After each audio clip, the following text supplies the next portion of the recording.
What's up YouTube, this is Brian from Bull Strength coming at you with another video, and today we're going to be talking a little bit about the Zercher squat. So the Zercher squat is named after Ed Zercher, who's a strongman from the 1930s, and apparently his home gym was just kind of a wreck. And so he kind of came up with some unconventional ways to squat and leg press and things like that. And not only is he well known for the Zercher squat, he's also known for the Zercher leg press, which is absolutely disgusting and could probably get you killed pretty easily. I wouldn't recommend attempting the Zercher leg press unless you're going to do it in a power cage, but even then, I mean, what's the point? So anyway, through these unconventional training methods, Ed Zercher became a pretty respectable beast for his time. At 155 pounds body weight, he managed to pull up a 536 pound deadlift, which by today's standards doesn't sound like much, but it was definitely groundbreaking for his time.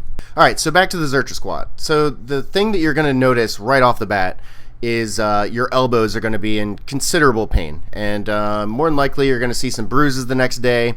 So there's some things that you can do to kind of mitigate this, but for the most part, if you're going to Zercher squat, you pretty much have to suck it up. One thing you could do is you could Zercher squat with an axle bar. Since the bar width is greater, you're going to have more surface area, which is going to take more stress off of that bicep tendon. So if you don't have an axle bar, you could just bring some fat grips to the gym and that'll do the trick. So the best way to perform a Zercher squat is going to obviously be out of a power cage, but if you don't have access to a power cage, I'm about to show you how you could do a Zercher squat off the ground. Not to be confused with the Zercher deadlift. A standard Zercher deadlift off the ground is going to cause unnecessary strain on your back due to the extreme flexing of your spine, so I do not recommend these whatsoever. Alright, so let's get into the how-to when it comes to Zercher squatting a barbell off the ground. So let's talk about the initial setup.